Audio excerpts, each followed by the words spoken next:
우리가 지난주 데살로니가 교회에 대하여서 전반적인 내용들을 우리가 함께 나눴습니다. 그 교회 안에서 일어나는 여러 문제들이 있었는데요. 그 문제들을 해결하는, 그 문제들을 그들이 이겨낼 수 있는 방법은 정체성을 회복하는 것이라고 말씀드렸죠. 어떻게 여러분들은 한 주간 어떻게 살아가셨습니까? 여러분의 삶은 한 주간 하나님의 백성다운 삶으로 나아가셨습니까? 아마 그러한 마음은 있었을 거라고 믿습니다. 또 그렇게 살았을 겁니다. 하지만 또 부족한 것도 있었겠죠.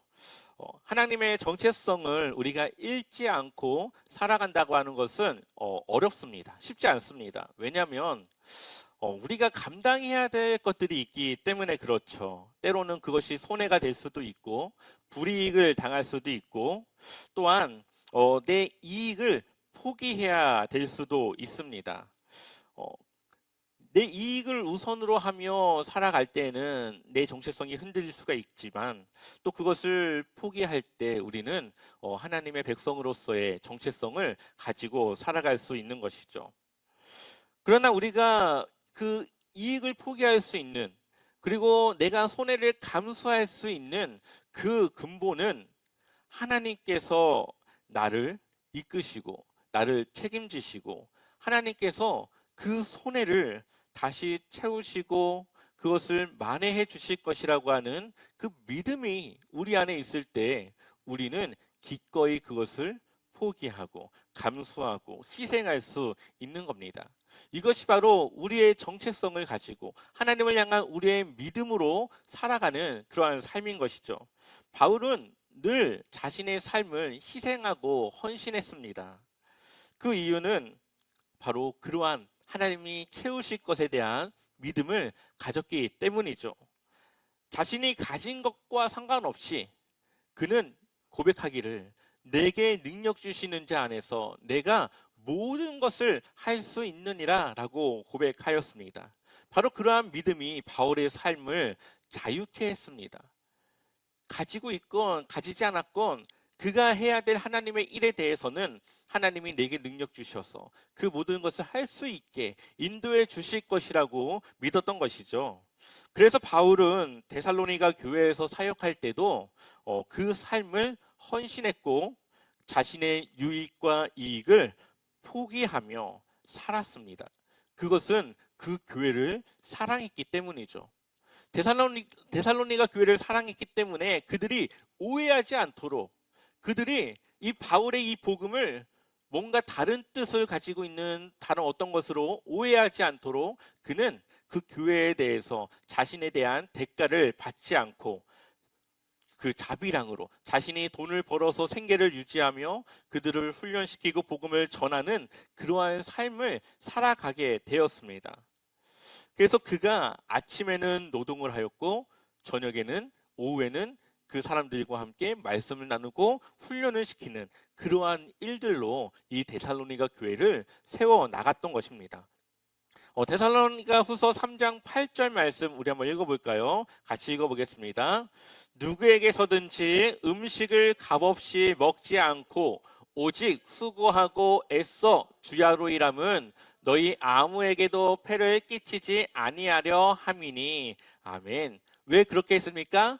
너희 아무에게도 폐를 끼치지 아니하려 함이니. 그러니까 그 사람들에게 부담을 주거나 그 사람들이 이 복음을 받는 데 있어서 혹시나 잘못된 이해를 가질까 싶은 마음에 그는 그들에게 사례비를 받지 않고 자비랑으로 일했던 것을 보게 됩니다.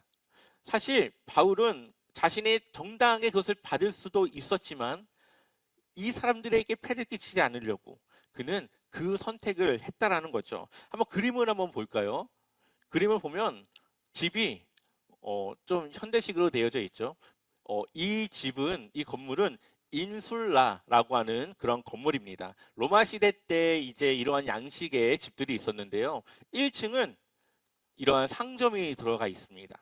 그리고 2층부터는 이제 사람들이 주거할 수 있는 주거 공간이 있었죠.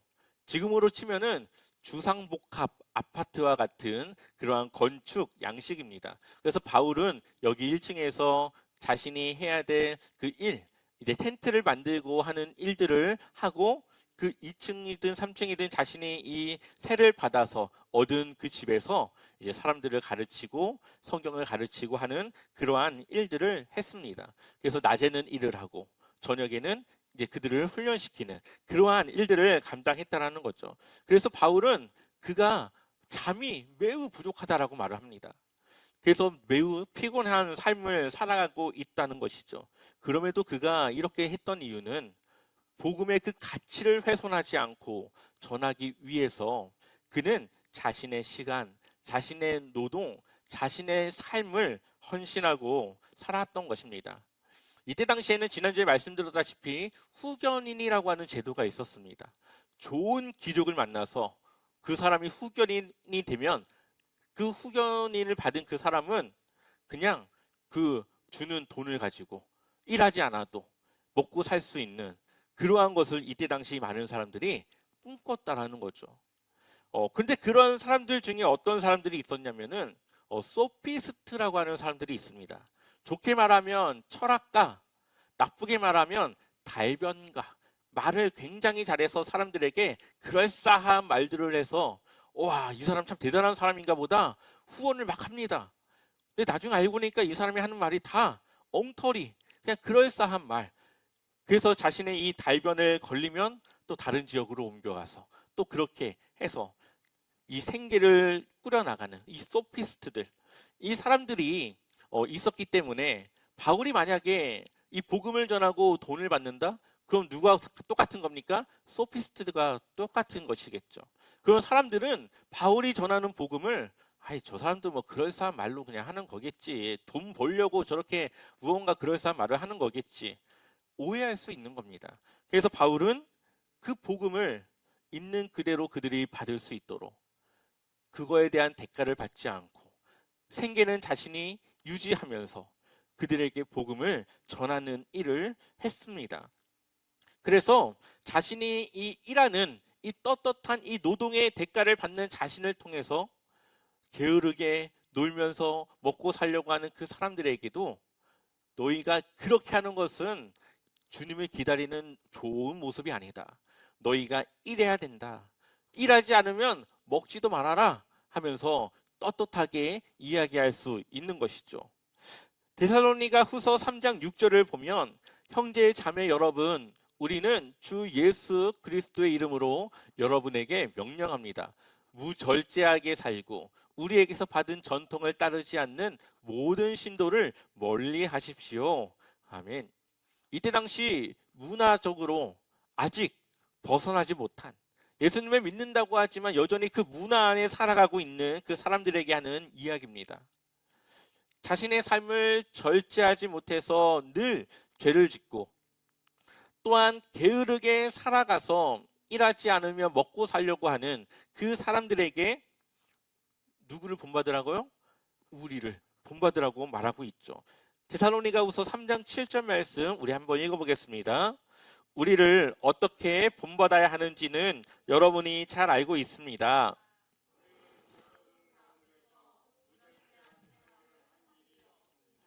아멘. 바울과 그의 일행들은 늘 하나님 말씀 안에서 그 문화가 그것을 허용했다 하더라도 그것이 하나님 말씀에 잘못됐다면 그것을 절제하고 그것을 포기하고 뒤로 해서 늘 하나님의 말씀을 지키는 그 삶을 바울과 그의 일행들은 살아가며 그 삶을 그들에게 보였다라는 거죠. 그리고 그것을 그들이 기억하여 그러한 삶을 우리와 같이 살아가라고 말하고 있습니다. 지금 이렇게 하는 이유 중에 하나는 교회 안에 아주 게을른 그러한 동료들이 있었기 때문이죠. 이들은 잘못된 종말론을 믿고 있었습니다. 자신들이 죽기 전에 예수님이 다시 오실 것이라고 믿었어요. 굉장히 좋은 믿음인 것 같지만 이들에게는 이것이 독이 되었습니다. 그래서 이들의 생각에는 예수님이 이제 곧 오실 텐데 뭐하러 이래? 오면은 뭐 일한 거 다 필요 없는데 놀다가 그냥 예수님 오시면 구원받으면 되지.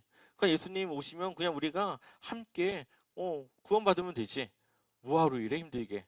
그래서 일하지 않는 사람들이 있었습니다. 그러면 그 사람들을 누가 책임집니까?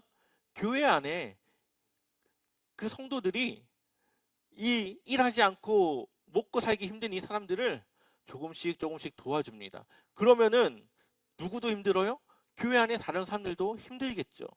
그런데 이웃사랑을 위하여서 자신의 그 같은 형제들을 위하여서 그들은 늘 그렇게 희생을 하는 겁니다. 그 소식을 바울이 듣고 데살로니가 후서를 통하여서 지금 그것은 종말을 기다리는 사람의 모습이 아니라고 말하고 있습니다.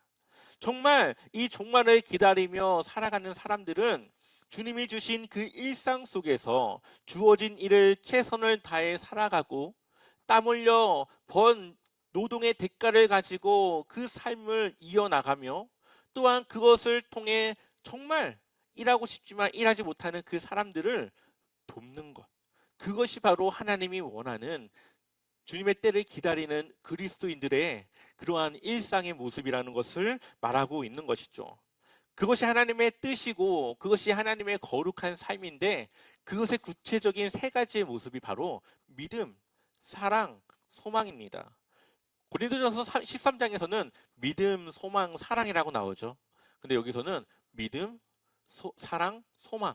그러니까 고린도전서 13장에서는 사랑을 강조하는 거고 여기서는 소망을 강조하는 겁니다. 왜냐하면 이 고린도 교회, 이 데살로니가 교회 안에서는 종말론에 대한 잘못된 이 예수님을 기다리는 그 소망에 대한 문제들이 컸기 때문에 그래서 믿음과 사랑과 소망이라고 말하고 있죠. 이것이 바로 데살로니가 이 전후서의 중요한 핵심의 내용입니다.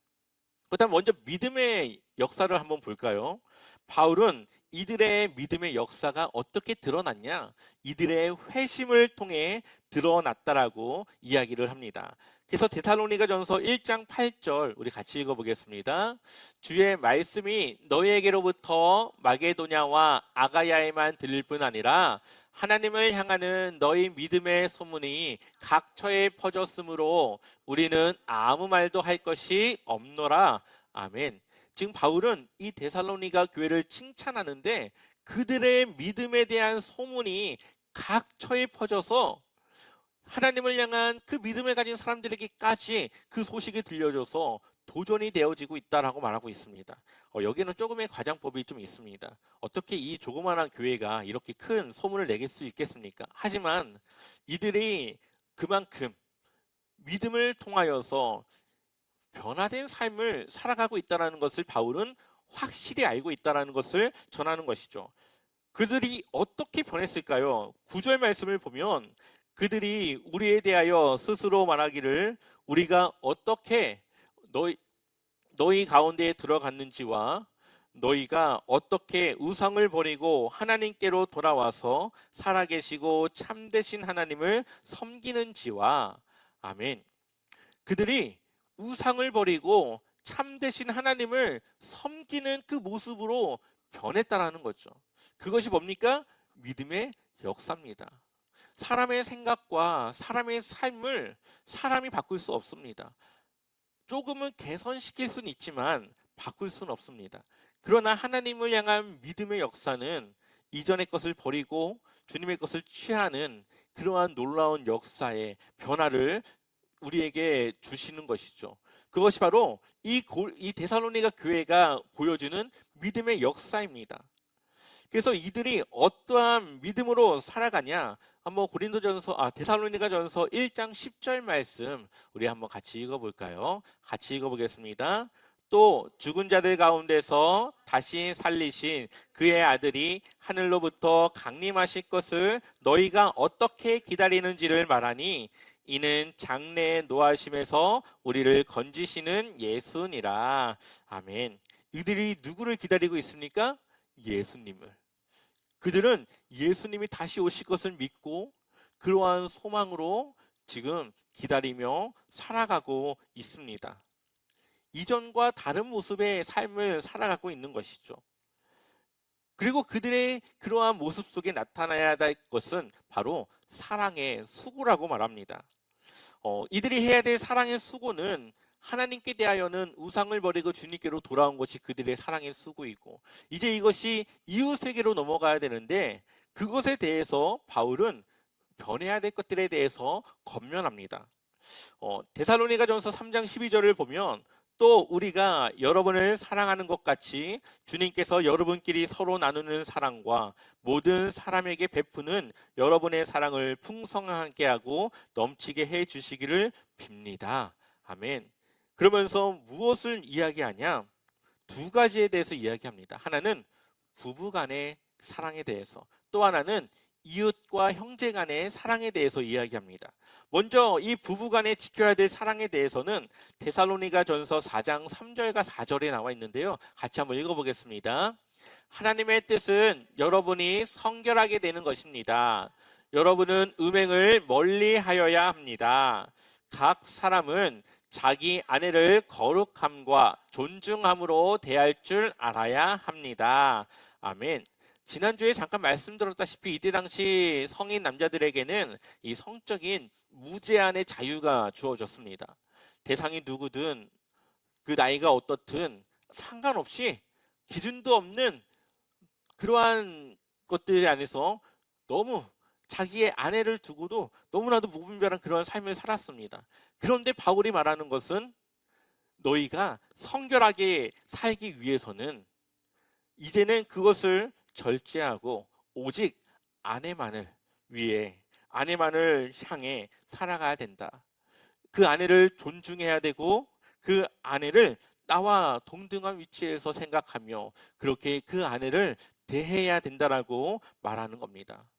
사회적으로는 그것이 죄는 아니지만 주님의 말씀에서는 그것을 성결하지 못한, 거룩하지 못한 삶이라고 규정하고 있는 것이죠. 그러니 하나님의 백성이 된 데살로니가 교회 교인들은 이제는 세상이 정해놓은 그 법을 따르는 것이 아니라 하나님께서 그들에게 주신 그 말씀의 법을 따라 살아가야 됨을 말하고 있습니다. 이것이 그들이 해야 할 거룩한 삶의 바로 사랑의 수고라는 것이죠.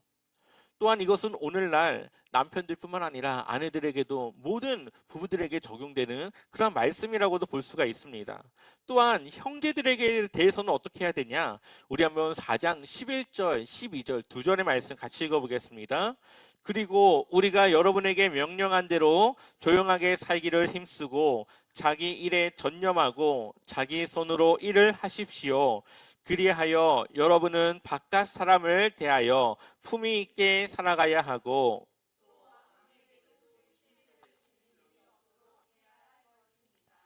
아멘.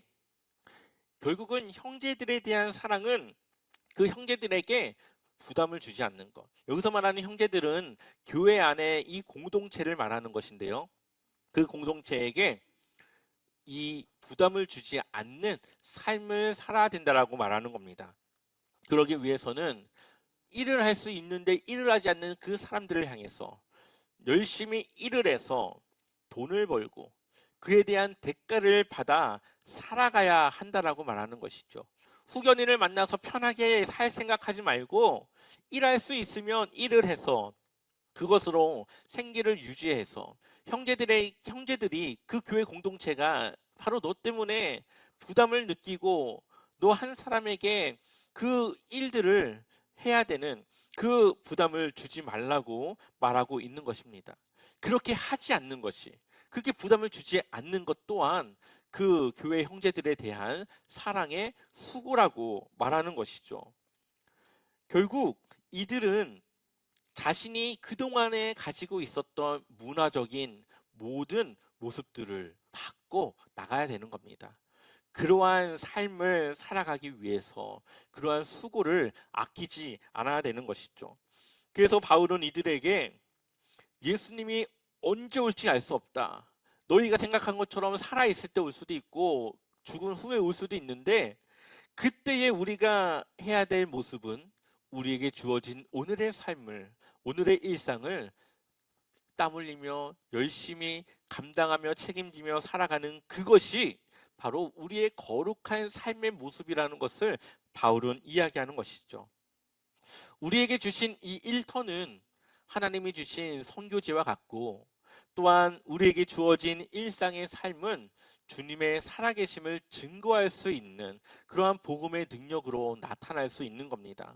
그러니 우리의 일상을 우리가 최선을 다하여 살아가는 것 또한 우리가 하나님을 향한 거룩한 삶의 모습이라는 것을 말하고 있는 겁니다. 마지막으로 주 예수를 기다리는 소망의 인내입니다.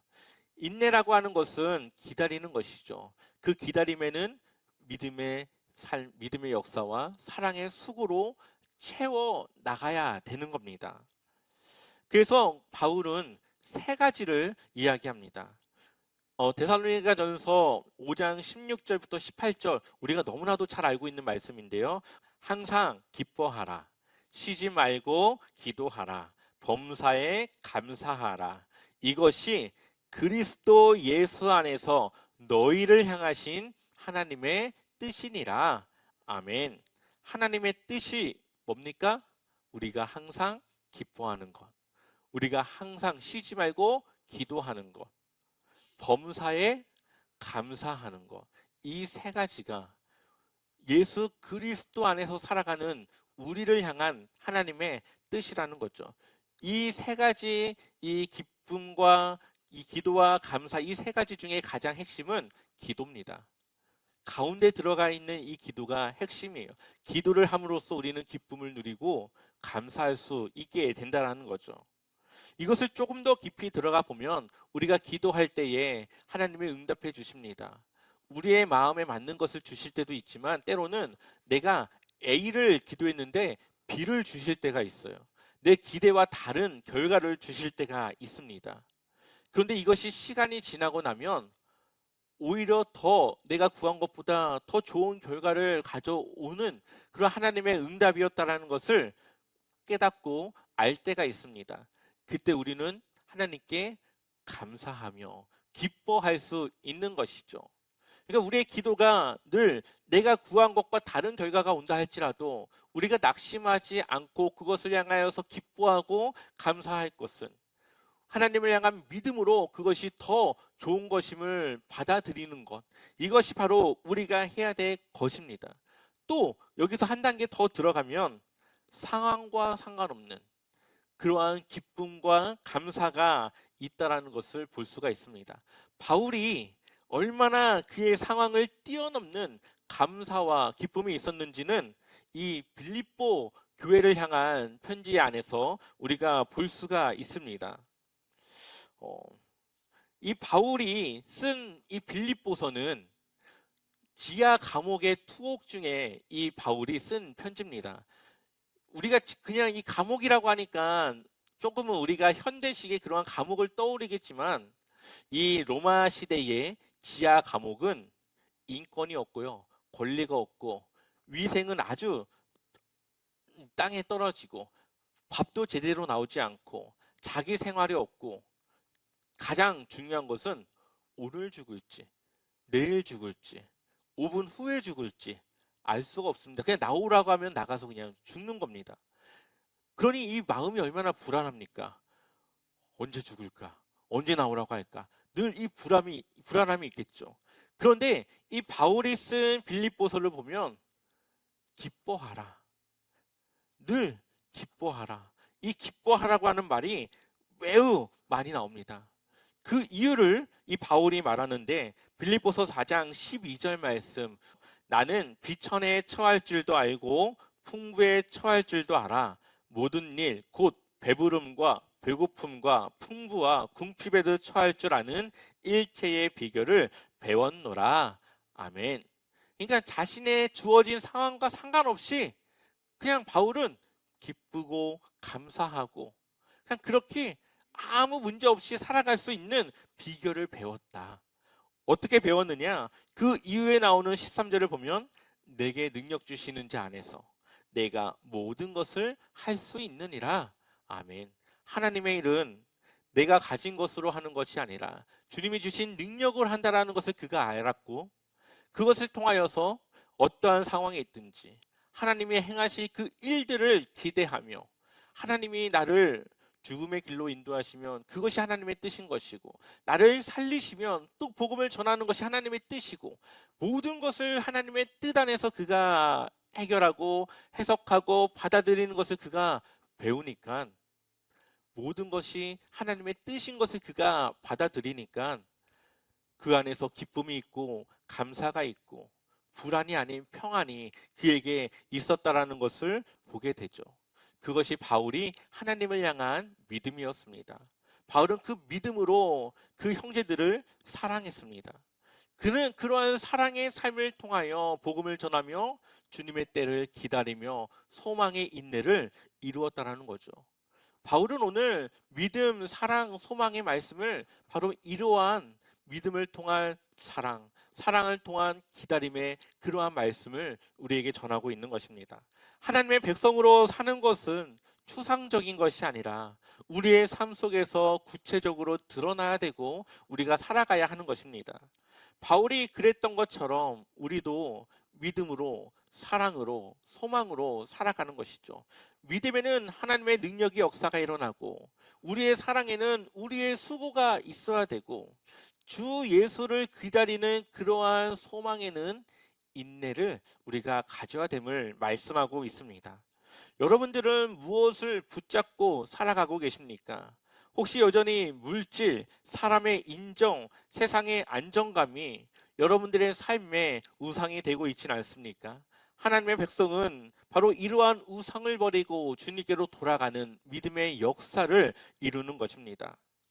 또한 가정 안에서는 부부가 서로 존중하며 사랑하며 아내와 남편을, 남편과 아내를 거룩함으로 대하며, 그것이 때로는 수고이겠지만 그것을 감당하는 것이 바로 사랑의 수고라고 말하고 있습니다. 교회 안에서도 남에게 짐이 되지 않고 오히려 함께 책임을 질 수 있는 그 몫을 담당하는 것과, 또 직장과 일터에서는 가정과 교회에서 또 여러 사람들에게 그 사랑의 수고를 아끼지 않는 것이 하나님이 우리에게 바라시는 거룩한 삶입니다. 주님이 오늘 오신다 해도 우리는 우리 각자의 자리에서 기도하며 깨어 성도의 그 소망을 누리며 기다려야 되는 것이죠. 그래서 우리가 늘 생각해야 될 것은 내 일터가 바로 선교지이고 내 일상이 곧 복음의 능력을 나타내는 그러한 증거의 자리라는 것을 우리는 기억해야 합니다. 하나님의 백성은 단순히 예수님이 다시 오신 날만을 기다리는 것이 아닙니다. 하나님이 우리에게 주신 오늘 하루의 일상을 승리하는 것이고, 그 하루의 삶을 거룩함으로 채워나가는 것이죠. 그러한 거룩함은 하나님의 믿음, 또한 사랑, 기다리는 소망의 인내를 통하여서 우리는 그 하루를 승리할 수 있게 되는 겁니다. 오늘 이 말씀과 같이 여러분들의 일상이 하나님을 향한 믿음과 또 이웃을 향한 사랑과 또한 그러한 소망의 인내 가운데 또 하루의 삶을 승리하며 거룩하게 나아가시기를 주님의 이름으로 축원합니다.